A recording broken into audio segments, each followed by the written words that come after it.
You're listening to the Youth for Life podcast with Michelle Baum, Director of Why for Life at Lutherans for Life, where we prepare youth to be gospel-motivated voices for life. Be sure to stick around after today's live recording of our Chats for Life program to find out how you can be live too on our next Youth for Life podcast. All right, welcome to tonight's Chats for Life. We're going to be talking all about family and the role that family plays as we transition, whether it's from high school to college or college to the career choice, right? What role does it play? What role do we play in family? And how important is it to our life? And our guest speaker today is Josh Pauling. He is a contributing editor at Salvo Magazine, a columnist at Modern Reformation Magazine, and he's written for a variety of other publications.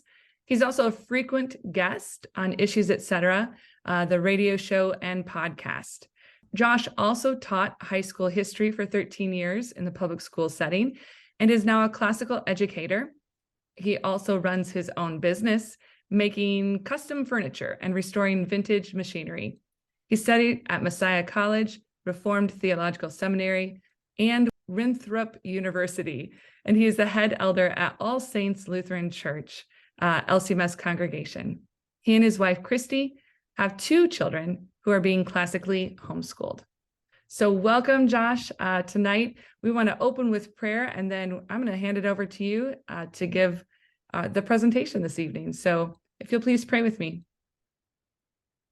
Dear Heavenly Father, we thank and praise you for this day. We thank you for the opportunity to gather together to reflect on the gifts that you have given us, the gift in particular of family. And we thank you for the role that family plays in our lives, how it prepares us for the future, but also the role that we have in family, the life-affirming roles that we can play in our separate vocations. We ask that you be with Josh tonight as he presents, and that you be with all of us, that we might learn and be edified through this experience. All of these things we ask for, in Jesus' name we pray. Amen. Amen. Thank you, Michelle. It's great to be here and talk with you all tonight. I'm looking forward to hopefully discussing a little bit as well as we work through the session.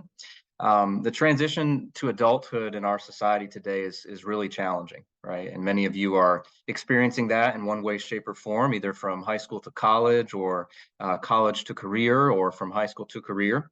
It's a very difficult challenge today, maybe even more so than the past, because of a lot of societal things, whether it's economic uncertainties, whether it is the unending career options that you're given, right? And the message that you need to sort of go out and find yourself, that you need to chart your own path and be yourself and things of that nature. So it can be very intimidating, right, to navigate those transitions. So what I want us to do tonight is think about what we can do to anchor ourselves during those transitions. And one of the ways certainly is by embracing the reality of the family, right? And as you go through the transitions, your role in the family is changing, right? You may not be living at home and so forth, but that rootedness that we have in family units still is going to be a foundation for your identity, right? No matter where you live, you're not an autonomous being, right? You're radically interdependent with other human beings. And the family certainly has a central role in that. So we're going to talk about the family tonight. We're going to talk about the role of the church and also the community in general, and the importance of being embodied beings, that you have a body. And so does everybody else, right? And that really sort of levels the playing field in a way that can help us express care and love for everyone, from the youngest to the oldest and everyone in between. Now, last year I had a chance to give a graduation address, a commencement address to high schoolers. And this time of year, I'm sure you're either getting messages from teachers, maybe in your yearbook, or if you're graduating, you'll get some cards, maybe with some hallmark messages about graduation. Really all geared to this idea that you need to sort of go out there and discover yourself. You need to chart your own path. I remember when I graduated, I think I got 2 or 3 copies of Dr. Seuss's "Oh, the Places You'll Go." That was a big graduation gift at the time. And I don't know what happened to it. It's somewhere on the shelf probably. But a lot of times you're given the message that, you know, you're going to go change the world. You're going to cure cancer. You're going to bring world peace. And those messages, I think, can be really misleading. And so last year when I gave my graduation speech to a group of high schoolers, I didn't say those things. And I told them that I'm not going to tell you those things because they're probably not true, right? And so what I'm going to summarize tonight is some of the things I told them that I want to tell you as well, that can help us have a better grounding in what this transition into adulthood looks like. So I'm going to give you some alternatives to the messages you're given in our culture today, right? Those messages you're given in general tend to be about self-fulfillment, about self-advancement, about careerism. But I suggest that we have a better way as Christians and as families, that we can embrace three things. We can embrace embodiment, we can embrace commitment to people and to place, and we can embrace sacrifice, hardship, and suffering. All right, so those are the three things I want to talk about embracing tonight: embodiment, commitment, and sacrifice. Okay. Now I'm going to share my screen here. It's just a very simple outline to help us along the way here. Hopefully I can do this properly. I feel like I'm back in COVID times when I was teaching via Zoom and all the rest, and I have to admit I did not like it. So let me see if we can pull this off. If you could just let me know, give me a thumbs up or something if you can see my PowerPoint that says #adulting. Good. Okay. Thank you. Okay, great. So I'm going to call this #adulting, overcoming the lies of self-fulfillment, autonomy, and careerism by embracing embodied life together. Adulting is a term that you've probably heard.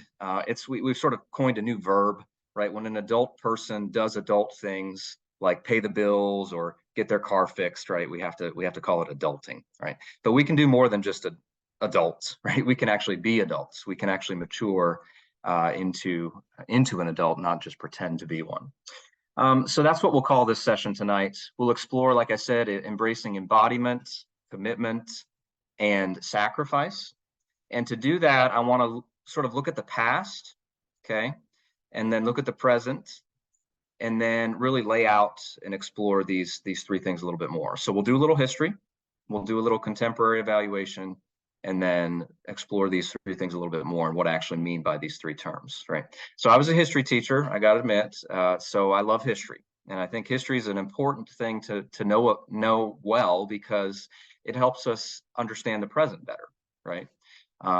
Sometimes we have such a narrow view of things. We have a very presentist view, right? C.S. Lewis called it chronological snobbery, right? Maybe you've heard that term. It's very easy to think that, we're the best because we're now, right? We're smarter than people in the past. We've got more things figured out. We've got better technologies and all the rest. It's very easy to think that way. But learning about history can break us free from that, right? It can help us see our blind spots. It can help us see blind spots from the past. So we're going to look at a little history, try to unlock the past in relation to questions of family and becoming an adult. We'll explore the present, and then, like I said, we'll envision a better way, okay? So let's talk about the past a little bit in relation to the family, in relation to becoming an adult. So maybe I can just throw out a question. When I teach, I like to ask a lot of questions. I know on Zoom that doesn't necessarily work the best, but let's see if we got any talkers here tonight. So when we think about today in comparison to the past, okay, historically speaking, we are living in a very new way, okay, especially in relation to work, to education, and to home life, okay? So you tell me, what is something about the way we arrange our lives around work, home, or education that is different from the past? Having the mother work outside the home. Very good. Yep, that's very true. Historically speaking, the woman outside the home, right? That's a new thing, right? I might even go a little further than that, right?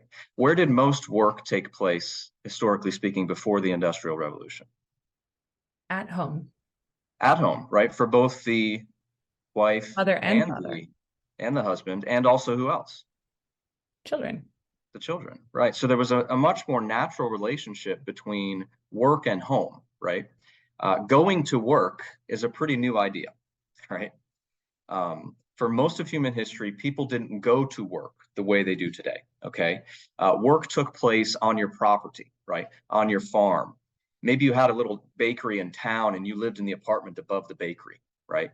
And so there was a much more sort of organic relationship between work and home, right? Mother and father were working together, and children, right? We could similarly say that in relation to school as well. Schooling today is much more like a factory system. It's an industrial system, right? Where you're gone from home like all day, all week, right? For most of the year, and from the time you're like 4 to 18, and then you go to college and so forth. We've really created this large system of schooling that certainly can be a wonderful blessing, but it also can alienate you and sort of separate you from your family in a way that historically speaking is new, right? So that's what we've done with work and school is interesting to think about in relation to how humans have lived through much of human history. We could also say the same in relation to the home itself, right? I think today, a lot of times we turn the home into just like a hotel, right? We just sort of sleep there at night. We go out and about during the day. We live far away from work or from school or our jobs or whatever it might be, right? And so we don't have the home really as the hub or the center of life. It's more so where we just go to sleep at night, right? And historically speaking, that's new as well, right? Now, there's trade-offs with the new arrangements we have today, right? And so I'm not saying we should try to go back in time to recreate those things, but we should at least think about the trade-offs that are made, right? So we've created a new arrangement when it comes to work, education, and home, okay? I've got another question for you in relation to the past. When did you become an adult in the past? No takers on that one? 12, like early preteen years, it kind of felt like. Okay, so early teenage years. Yep, I think that's about right. It really was, there wasn't a period of adolescence in the way we view it today, right? You were either a child or an adult, right? And the big marker was honestly puberty, right? When you became mature sexually, you were really into the adult world, okay? Now, certainly, again, there's trade-offs with those arrangements, and there can be negative aspects of that arrangement. But we've really extended adolescence so far today, well beyond puberty, to the point where it really becomes difficult as men and women of virtue and character and Christians to maintain sexual purity until marriage, right? Because we reach sexual maturity, right? We've hit puberty, the hormones start raging, and we're ready to unite as male and female, right, in the context of marriage. But our culture has pushed off marriage further and further, right? First, you got to go to college, right? And then you gotta get your job, and then you got to pay off your debt, and then you got to get your house, and then maybe you get married, right? And then maybe if marriage is going well, maybe you get a dog or a cat, right? And then maybe if that goes well, then maybe you think about having kids, right? And by the time all those things happen, all those life events happen, maybe you're middle-aged, right? Maybe you're 40. And if you follow the cultural narrative, right, on checking off all those boxes, many times you might actually miss out on your opportunity to marry, right? So that's another thing we've changed historically speaking. We've pushed adulthood further away and further away, and we've extended adolescence in a way that's quite challenging to live through, right? As just naturally as mature males and females. Historically speaking, we also would have lived closer to family, right? You wouldn't have been many hours away from your family. They would have lived in the same town, right? Maybe even on the same property. So that created a different connection to your family than we have today. Now, again, I'm not suggesting we go back in time. It's just informative to think about these things, right? In relation to becoming an adult, in relation to how we navigate those transitions today. And your generation needs to navigate these transitions in a new way that remains faithful to Scripture and our nature as male and female, right? Not trying to recreate the past, but navigating these in new ways that again are faithful to Scripture, recognizing the trade-offs and thinking about how we can organize our lives in ways that help us flourish. So I'll pause there at this point, talking about the past, okay? Are there any questions or comments at this point in relation to what we talked about there with what has changed, right? What the past was like in relation to family, home, or work? Are there any questions at this point? Okay, we'll keep moving then. So now let's explore the present a little bit. What has changed in relation to family, transitions to adulthood, and so forth? One of the big changes is the fact that the family really is no longer viewed as the central unit of society, right? The individual now is viewed as the central unit of society. That's a big shift. So today, we really view ourselves as autonomous individuals, okay? That I'm independent, right? That I'm a rugged individual. I need to pull myself up by my bootstraps. I need to figure out me, right? I need to chart my own path. I need to discover who I am. And that may sound freeing at first, but actually it's not. It actually enslaves you to yourself, right? And it puts you on sort of a constant treadmill of having to figure out who you are and recreate who you are, right? And that's not what we're designed for. We're designed for something more. We're designed for a rootedness, rooted in relationships with one another, and united to Christ and in his church, right? So I'm going to throw out a few terms and describe them a little bit to help describe what's going on in the present, right? So first off, I said autonomy, right? This is one we'll talk about here. But maybe let's start with a different one. Expressive individualism. Expressive individualism. This is a very common way that our culture tells us to think about ourselves, where it is all about you, right? That my main goal in life is to be happy. And whatever makes me happy, I need to express, right? I need to allow what's inside of me to come out, right? That I need to express that, and society needs to celebrate that, right? Expressive individualism is a big part of what we're seeing today in relation to gender and sexuality issues, right?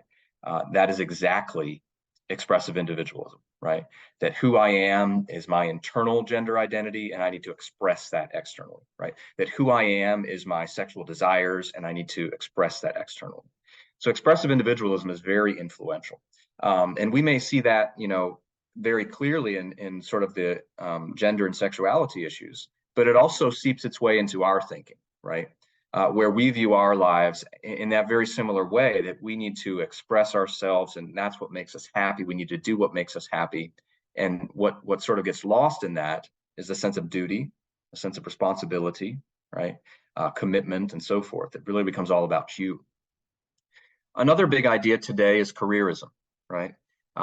You're told that the most important thing in your life is your career. That in school you need to get good grades, right? So that you can go to college, so that then you can get a good job, and then you can make a lot of money, and then you can buy a lot of stuff, right? That's basically the narrative that you're told in the schooling system, right? Especially the public school system. I remember this when I was teaching in the public school system. That was really all teachers could tell kids to encourage them to do well, is that, well, you need to get good grades because you need to graduate, and then that helps you go to college, and then you can make money, right? Really, is that really the most important thing, to make money? Is that all I can tell my students, that your goal in life is to buy stuff, and to buy stuff you need a job, and to get a good job you need to get good grades? That's just really shallow, right? And what I found is when students would come back, sometimes after high school or college, they would start to see through that, and some of them would get jaded and cynical about that myth they were told, that your career is going to be everything, and if you check all these boxes, everything's going to work out, right? We can't promise anyone that, right? I can't promise you that if you get a good degree and get good grades, that you're going to make a lot of money and you're going to be happy. I can't promise you that, right? And that really shouldn't be the goal of education anyway. It should be to form and develop you as a well-rounded person, right? Who knows what's true, good, and beautiful, and ultimately knows God, right? But a lot of that gets lost today in the messages of schooling and careerism. So that's a big one today. Another one is autonomy and choice, right? These things are just drummed into our heads, and also easily practiced in our lives, right? we're constantly choosing things. You go to the grocery store to buy cereal, right? How many choices do you have in the cereal aisle? My goodness, you've got hundreds, right? And then you go to the drink aisle, and what sodas are you going to get? You got a bajillion choices there. What kind of car do you want, right? What TV channel do you want to watch? What internet provider are you going to use? What streaming service? What show are you going to watch, right? There's unending choice all the time, right? So that trains us, that makes us think that choice is normal, right? That makes us think that autonomy is normal, that I'm always in control, right? Right now, if you want to leave, you can click leave, right? You can mute me, right? That you are in control in a way that, historically speaking, is pretty new, right? We are very rarely confronted with things that we don't have control over, right? Even the weather today, right? We don't have to experience the weather like most people did in all of human history, right? We if it's cold outside, if it's raining, right, we can hop in our car in the garage, open the garage door, and head out in the car.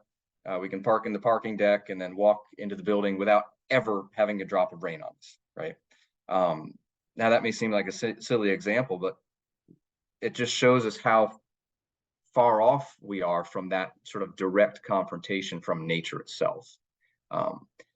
But really, that control is a myth as well. But it really plays a role in a lot of the cultural issues today. This choice and autonomy mindset that we're sort of indoctrinated into, right? Of course, in the abortion debate, bodily autonomy is a major concept on the pro-choice side, right? The United Nations women's reproductive rights documents in the last few years, I counted up how many times from a couple of years ago the UN document used the word autonomy, right? In like a 3-page document, autonomy was used 12 times, right? This is a major idea that's used to support abortion. We could also see this in relation to gender and sexuality, gender autonomy, right? That I have a right to gender autonomy. My self-determination of my gender, right? And then too, in relation to politics in general, it's assumed that citizens are autonomous, right? That I choose who's going to be my leader, right? Democracy, there's an aspect of autonomy even sort of inherent in democracy. So to summarize all that, autonomy just is natural for us, right? We think it's the way things should be. And that can be unhealthy, because we are ultimately not autonomous, right? We are creatures to begin with, created by God, and we are situated in webs of support, right? You're constantly radically dependent on others, even if we think we're not. Now, one other aspect of the present that I want to mention here before we open it up for questions again, and then move on to the third part, is the role of technology in all of this, right? Technologies also increase our sense of autonomy, sort of like I was mentioning a minute ago, right? You're always in control online, right? You can click on this, you can swipe left or right? You can mute, you can do things by the power of your voice, right? You can speak to Siri and something happens, right? This is orienting us to the world in a very different way than humans have historically done, right? I'm not saying technology is bad, but I am saying technology is not neutral, okay? Technology is not neutral. It nudges us in a certain direction, and we need to think very carefully about that and be willing to be countercultural in our understanding and of our use of technology. So those are some of the things I think that are really present today: careerism, autonomy, and some of the other ones I mentioned there. I'll open it up at this point before we move on to the third part. Do you have any questions or comments on the challenges today when it comes to maintaining a strong connection to family or resisting this push towards autonomy? My question is kind of, I guess, on the other side of the spectrum. Well, yes, like it's super important to recognize that we are not autonomous, that we were created by God, that we do have ties to everyone, including our families. Would you say that there is a healthy definition of autonomy, and how would you define that? Especially, I guess, in the face of maybe family not wanting to let you go and become an adult? Great question. Yes. So a healthy definition of autonomy, that's a really good question. Personally, I prefer the word agency, okay? Agency over autonomy, just because there's a lot of baggage with the word autonomy, and the word autonomy itself means self-law, okay? That you're a law unto yourself. By agency, what I mean is that you do have power over things in your own life, right? You have a sense that, if you want to make something change in your life, you can make small decisions, you can change your habits, right? We do have agency in the world. We're really co-creators with God in many ways, right? We're God's image, right? He's the ultimate creator, and he's made us created beings who co-create with him, right? So I can have a sense of agency when I'm working in my shop making a piece of furniture, right? When I bring that hand plane across the wood, I'm having an effect on the world, right? When you play an instrument, you're expressing agency in the world, right? When you push those piano keys, you're doing that, right? When you decide to move, right? You're deciding to do that. When you want to find a spouse, you don't just sit back passively, right? Maybe you talk to somebody, right? Maybe you ask them out on a date, right? Maybe you go to an event where you can meet people. So yes, I think that's a very good question, a very good point, that in our desire to resist cultural autonomy, right? This idea of autonomous individualism, we don't want to go too far and say we don't have agency. So I think agency might be a better word there. The second part of your question was in relation to families not letting go. Is that right? Yeah, just kind of like we have a lot of like helicopter parents today, Yes. or where they're overbearing or never want to let their children kind of become independent or get married and leave the home, make decisions without their parents say so. Yeah, that's a really good point. It's sort of ironic, isn't it? On the one hand, autonomous individualism is really drummed into our heads, but then we also have the rise of helicopter parenting and even snowplow parenting, right? Which is a new term where you don't just hover over, you actually clear the way for your kid, right? So in going to college, the parent might be the one calling the professors, right? Asking about grades, or, just sort of, again, like a snowplow, clearing the way for the kid. Yeah, that's not healthy either, right? Actually, what we need to do with our kids is allow them to fail, right? To allow them to do hard things. Now, certainly, there's a biblical desire for parents to continue to care for their children, right? And guide them. But there does need to be a shift, especially when one leaves the home, one gets married, to realize that this is a new family unit, right? We see this even in Genesis, right? What does God say? That the husband will leave and cleave to his wife, right? That there is this new family unit that emerges. Yeah, it's a very good point. There's got to be a balancing here of not going too far on the autonomy side, but also not holding on too much, and not allowing a new family unit to flourish. This is where I think I prefer the term natural family over nuclear family. Okay. A nuclear family gives the idea that it's just the mom and dad and the kids, right? The natural family situates that nuclear family in a larger orbit, right? Of aunts and uncles, of grandparents, and so forth. And so there's got to be a way to recapture that sense of the natural family unit in a healthy way. And hopefully, as a young couple, you guys can navigate that with your family and learn that in relation to your parents and so forth. But that's definitely a challenge. There's a great book on this called The Coddling of the American Mind by Jonathan Haidt, where he talks a lot about parenting and those overprotective parenting strategies, and actually how they're detrimental to kids, and not allowing kids to learn resiliency and developing what he calls anti-fragility, right? That actually those challenges make you stronger, just like when you're lifting weights, right? Great question. Anything else before we move on to the third part here? I think Nadia's question, actually does build off of the concept of autonomy, right? Because this overarching need to be autonomous is really right back to that very first sin in the Garden of Eden, the need to be one's own God, right? To be like God, to be a God.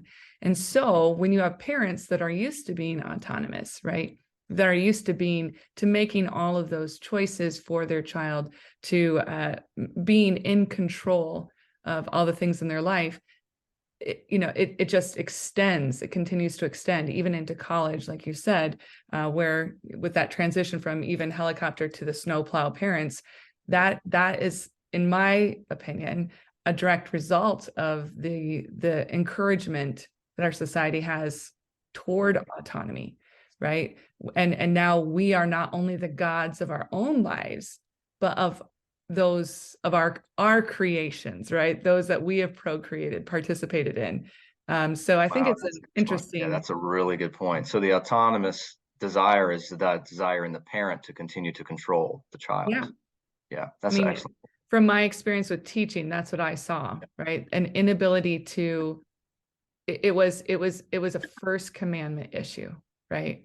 To trust God, that God would take care of those children, that God is raising them to be human beings of their own, right? Yeah. But yeah. Excellent. That's really good. Thanks, Michelle. Okay, so let's talk about envisioning a better way. Let's talk about embracing embodiment, commitment, and sacrifice. Right? These are three things that I think can help us navigate this transition in a way that is faithful to our families, to our communities, and our churches. So embracing embodiment. Here's what I'm going to say. Get outside the machine, okay? Throw sand in its gears, all right? You as young people have an opportunity to change some of the patterns and habits that society is developing when it comes to technology and the digital revolution, okay? Be willing to be weird, okay? Be willing to do hard things. It's actually exciting to see what some young people are doing in relation to technology. There's actually a group of people your age who are rejecting smartphones. They're going back to old flip phones. They're learning how to navigate towns and cities with no GPS, right? They're skinning their knees, okay? They're touching grass, if you will. We've got to find ways to embrace our embodiment, okay? It's very easy to live life behind screens. It's so smooth, it's so flawless, right? It's so easy, but we need to embrace the risk, the resistance, the friction of being embodied creatures, okay? So we need to do things in nature with our bodies. Maybe for you, it's exercise. Maybe it's, hiking, whatever it is. Find something that requires you to exert your body in space in some way, okay? Maybe it's sports, right? Whatever it is, we need to use our bodies. We need to be human. God made us with bodies, but we don't just have bodies, right? We are bodies, okay? You are your body. Your body is not a waste product, okay? It is you. And this has huge implications for all of the life issues from the beginning to the end. A human being is an embodied person, okay? That applies to the unborn. That applies to the person with disabilities. That applies to the elderly, right? Every human being has a body. That levels the playing field, right? If you want to talk about equality, right there, right? We are embodied beings. So first we need to embrace our own embodiment, right? As a gift from God, right? That God has made us male and female. Embrace that embodiment and all that entails, right? And then we need to embrace the fact that other people are embodied as well, right? And that the care and the love that we provide for them requires us to be with them in time and space, right? Physically present, right? Now, this meeting tonight using technology is a wonderful thing. Don't get me wrong, right? But in your own lives and in your own communities, right, we've got to get outside of the machine as well, right? I think that's really important and quite challenging as digital technology continues to invade every aspect of our lives, right? Excuse me. It's like technology isn't really a tool anymore. It's actually like a habitat we live in, right? It's so immersive. We don't even know when we're not logged on to a certain degree. And so we need to find ways to throw sand in those gears to maybe stigmatize smartphones, right, in certain settings. Maybe set up some phoneless feasts, right? Some get-togethers with folks, no phones allowed, right? Have a community dance, no phones allowed. See who wants to come. All right. Break those patterns. Okay. Remember what it's like to be a human being. I think that's really important, right? Not only for yourself, but in relation to others as well. Now it's hard. Okay. It's not easy. Embodied care takes time, right? It's not efficient to sit with someone as they're suffering through depression and walk through that with them for months and months and months, maybe their whole life, right? When I was in college, there was a student with Duchenne muscular dystrophy on campus. He was as smart as a whip, but he was confined to a wheelchair, right? And so there were college students that would take turns caring for him, right? And I'm talking about intimate personal care, right? Showering, taking him to the bathroom. That took time. That was uncomfortable, right?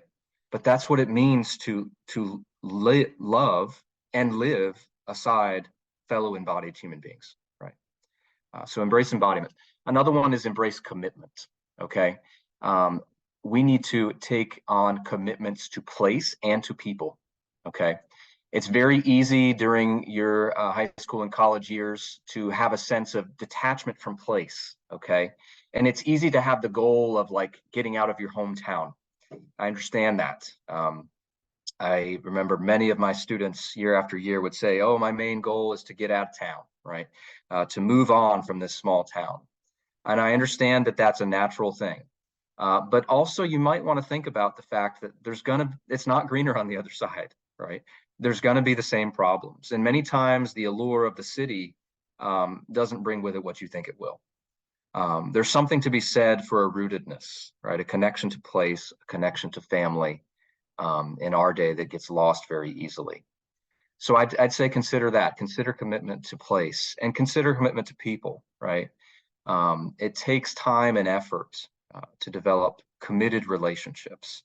And it takes practice to prepare for the ultimate committed relationship of marriage, right? Marriage doesn't just happen. We have to practice and prepare for it, right? And you should see that as one of your goals in these years of high school and college, right? Almost as a vocation to be considering those questions, right? How can I prepare for a spouse? How can I find a good spouse, right? And it's going to require more effort than it used to, folks, right? Finding a well-rounded, suitable mate, right?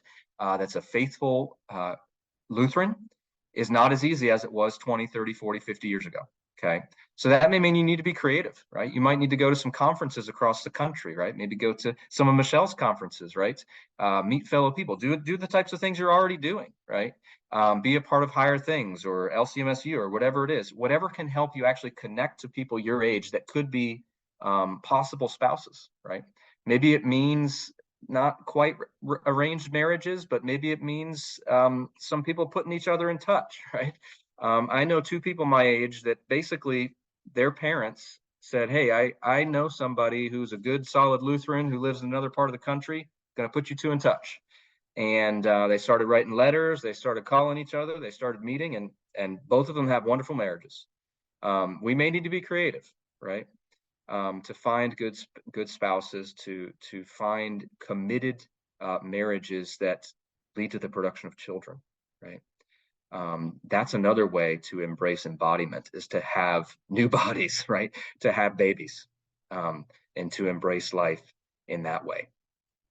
And lastly, I'd say we need to embrace sacrifice. Okay, we need to prepare for hardship, suffering, and sacrifice during this transition into adulthood. Life is not easy.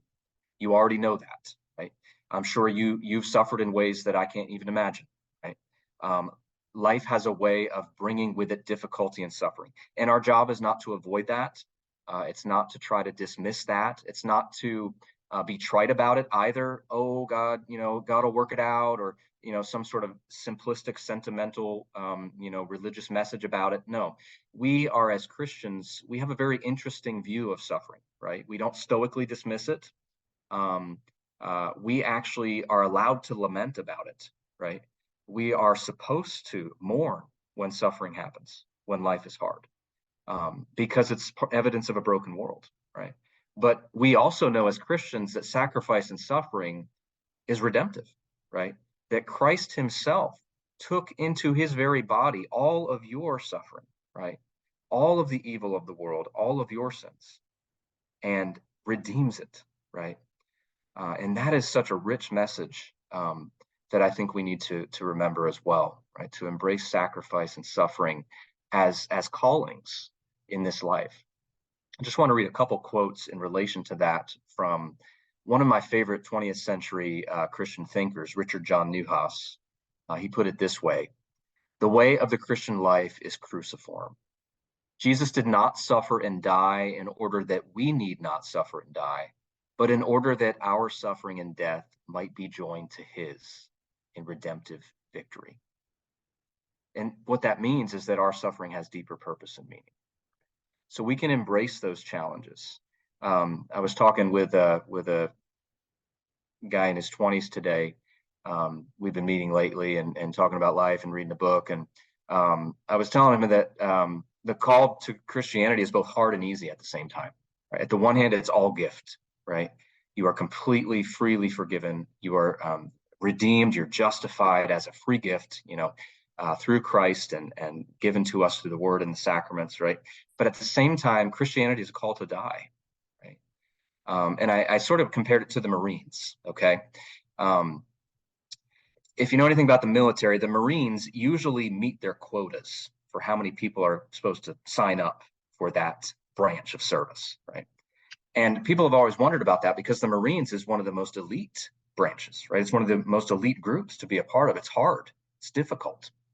But many people argue that that's the reason they meet their quotas, because there's a call to service. There's a call to sacrifice. There's a call to excellence. There's a call to honor, right? And the Christian call is the same thing. It's a call to virtue. It's a call to love. It's a call to integrity.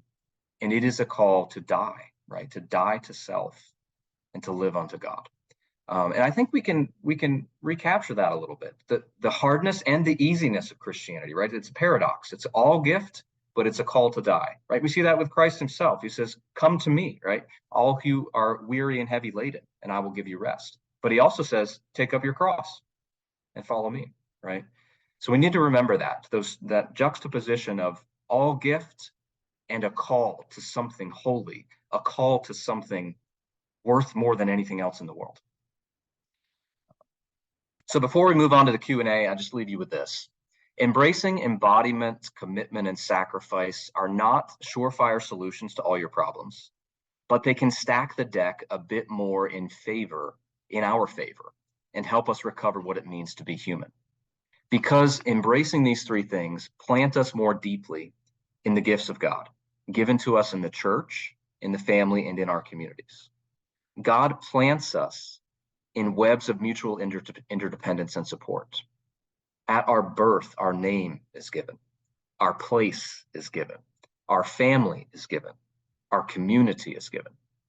All of these most basic categories for self-understanding, our bodies, our families, our communities, those are granted to us, those are given to us, right? God plants us in a garden.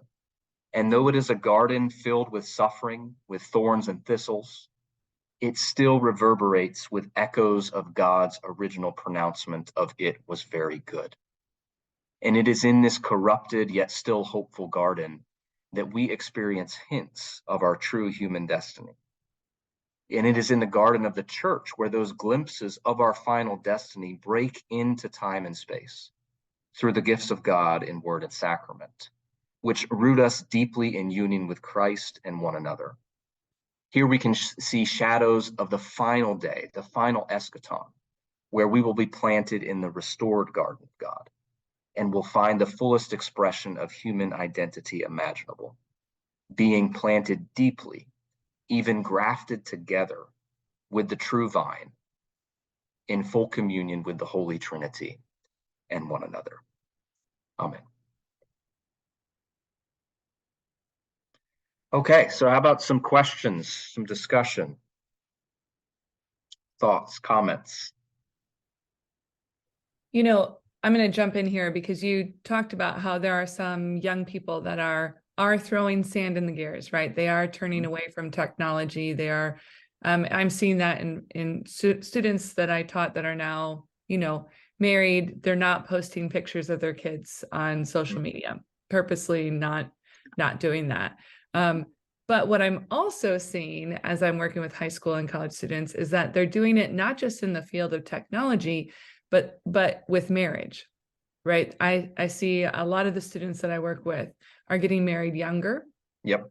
And they're recognizing that it's not necessarily healthy to wait until you're 28 or 30 to get married, but to do so when you're ready, right? To do so and to recognize the gift and to trust in God that He will provide. And when you look at studies of marriage, those that are most successful and those that are happiest, not that they don't suffer, right? Not that they don't experience hardship, are those that get married in their 20s and those who have not lived with each other beforehand, have not cohabited. That's right. I think that's just a really hopeful and wonderful thing that we're seeing, transition we're seeing, maybe a pushing away of what the world expects for marriage and an embracing of things that are good, right? Totally. I completely agree, Michelle. And I'm so happy to see the Heart Weeks with us. A great example of that. That is exactly right. And that's, I think, what we're going to need to do, right? It's our envisioning of an alternative form of life, really, that's going to be attractive to people. It's what they can see, what it means to be human, right? In a full way by young couples who are married and living in the joy of marriage, right? The joy of family, having people to eat at your table, right? Expressing hospitality, all of those very basic human things that are getting lost. I think Christians can be communities where people are being human, right? And other people can see that, and that will be attractive, very attractive. So yeah, I completely agree. It is an encouraging trend, and it's going to take those small groups of people making hard decisions that will make an impact, more so than having the right arguments, right? We need to know the arguments. They're very important, but they need to be embodied in living habits, right? And that's what makes them attractive. And also here, I think we can talk about the power of story, okay? The arguments are good, yes. The embodied habits of living are good, yes. But we also need to tell the stories that form the moral imagination, right? Great example is Jesus, right? He didn't just speak in propositional truths, right? He told parables, stories that people could relate to. And think of, the movies and the stories that you love, whether it's Lord of the Rings or Chronicles of Narnia or whatever it is, whatever your genre is that you like. What you're enjoying there is stories that are tapping into the redemptive story, right? Of creation, of fall, of redemption, of restoration, right? So I think we need to hit on all those: the arguments, the habits, and the moral imagination together. All those three things together can help provide a compelling picture of what Christianity is, right? Yeah, absolutely. And the Christ figure, right? Which is part of the story of redemption. And for those that, aren't married, what I am seeing also with young people, and maybe those of you that are on here can affirm this, is a desire to be a mom or a dad or a wife or a husband, right? To see those as vocations that are holy and good, and see them as vocations that are gifts, right? That they don't just want to be the career-minded individual, but to have more, to have family. So that's what I'm seeing when I work with, not just run into, but when I work with young people, especially those who are life affirming, they're desiring those vocations. That's wonderful. It's very encouraging. And it's something that I think we need to overlearn, right? And tell ourselves over and over again to remind ourselves why we're doing this, right? What is beautiful about it, right? This isn't about saying no to things. It's about showing and living a better way, right? And it is something that, because culture is so strong, it's very easy to fall prey to these messages, right? So it's an area I think where we do need to overlearn, just like the creed, right? We say it every week. We know it by heart, but we need to keep saying it because we so easily forget. Yep. Sorry, I have another question if that's okay. My question is kind of along the lines of the technology route. I am studying classical ed, don't love a lot of technology in my life, etc. But a lot of my, I guess, fellow students or professors frequently make the argument that we still need to incorporate a lot of technology in our lives in order to catch our students' attention and to even connect with them at all, or they're not even going to hear the gospel from us. So almost a yes, that'd be an ideal, perfect way to live, but it's not realistic, and you're not going to be able to do any good with your life with outreach if you choose to live this way. How would you respond to that? I would say in relation, let's start with education and first point. In my classroom, we collected phones. I think education should show students another world, okay, beyond texting and tweeting, beyond all the things they're getting in their life already, okay? Part of education is forming and shaping individuals to treasure and appreciate and enjoy the better things, okay? It's about refining their tastes. And so that in my opinion, that would mean that we don't say that, well, to connect to kids, we need to use all the things they use. More so, we need to show them the better way, and help them grow in their tastes and their desires and in their interests, so they realize the shallowness of those things, right? And instead see the greater truth, goodness, and beauty. Yeah, so that would be my take on the education side. There's a lot of research on this as well when it comes to technology in the classroom and its effects. I'm sure Michelle could point you to some studies, or I'd be happy to as well. If you want to email me after this, I'll put my email up here. I always love discussing with folks. We all need each other, right? I'd love to hear from you if you have things that are working in your situation, right? Things that you're seeing. I always love to hear that. So yeah, that's what I'd say on the education side. Now, was there a second part of that, Nadia? I didn't like totally specify, but I guess the other side would be worship in churches and outreach of churches. That's a big conversation on our campus of like, how do we reach out to the athletes, or maybe not super traditional Christians on our campus? Sure.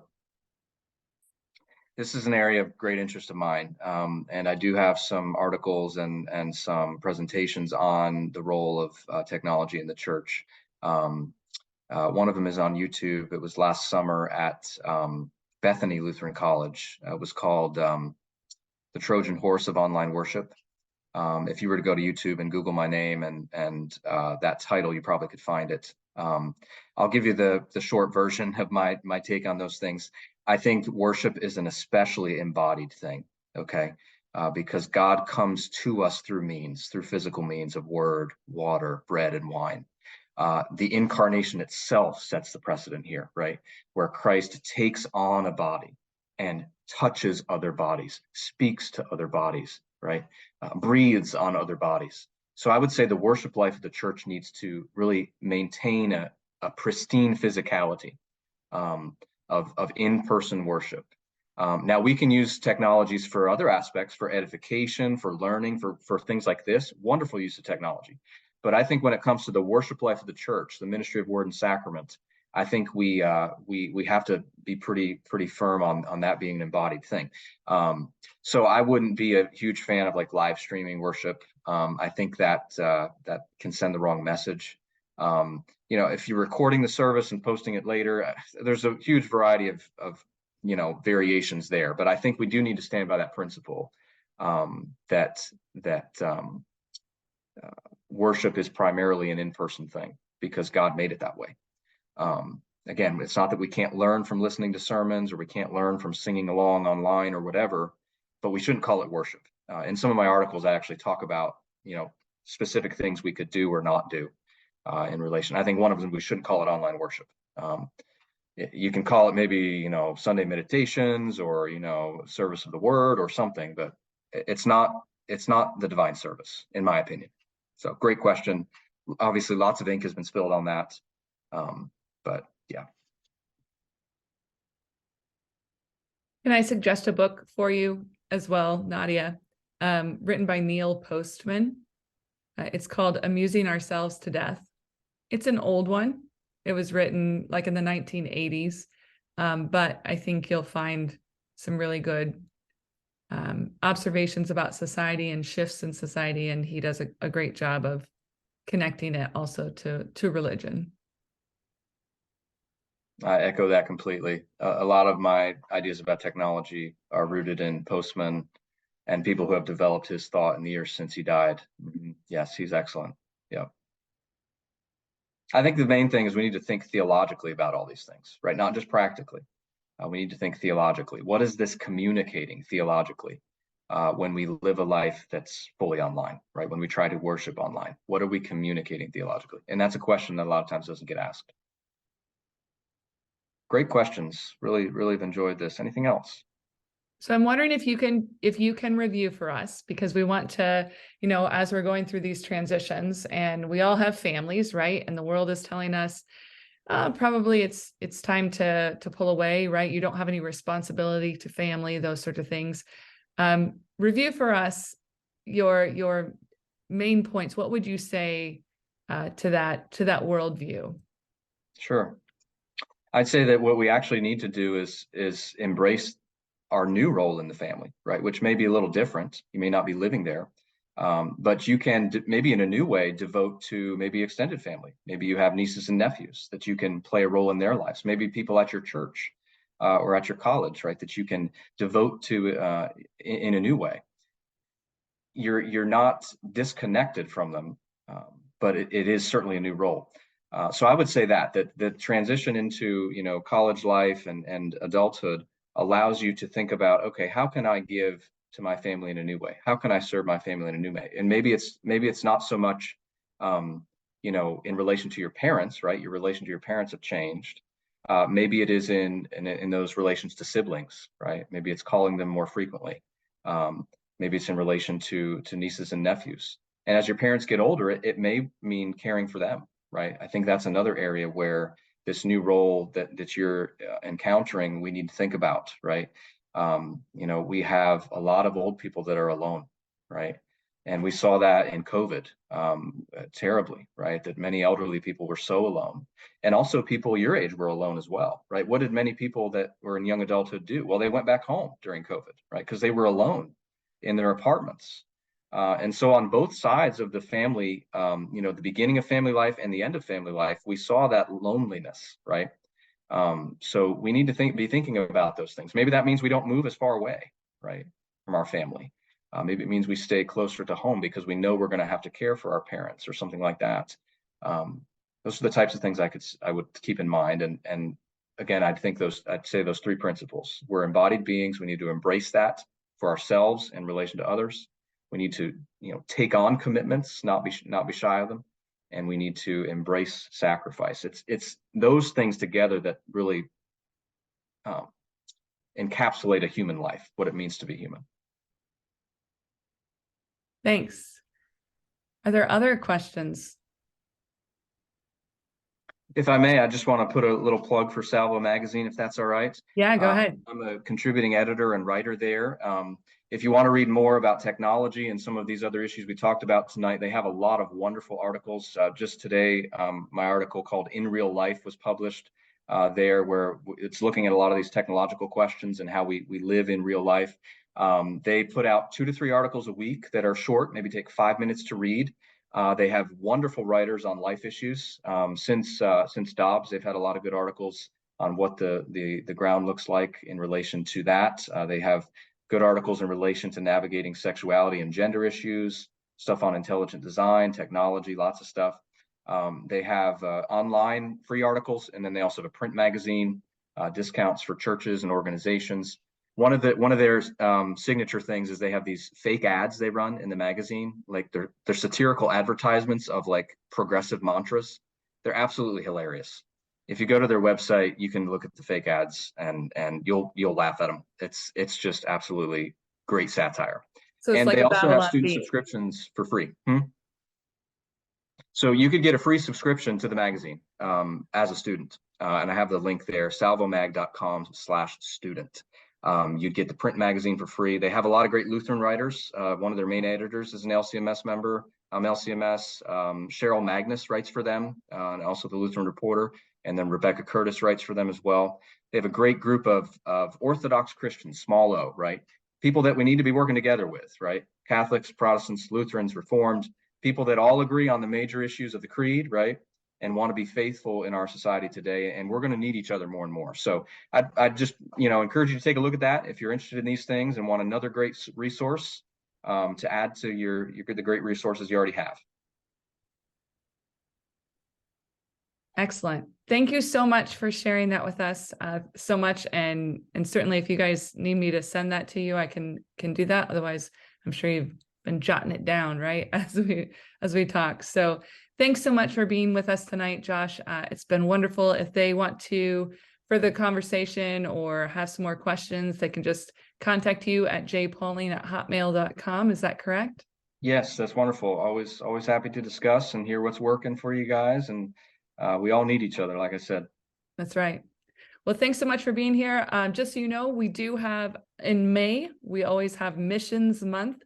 So we'll be looking at some missionaries, some people that are working overseas to support life, to uphold life, and families. So I hope that you come back next time. We'll be talking to Pastor Doogie, who is from India, and he's going to be talking about his orphanage, the way that he serves women who are living on their own, right, with meals. Maybe their husbands have passed away, or maybe they never got married. He's going to talk about his work to bring clean water to different areas, and all of those opportunities, how he's able to share the faith, so and uphold the family. So I hope that you can join us again next time, and thanks for coming tonight. Thanks for joining us for today's life topic. Check out whyforlife.org or email Michelle at whyforlife.org to find out how and when you can go live with us at our next Chats for Life session. Or join us next time right here at Why for Life Podcasts, where youth learn how to be gospel-motivated voices for life.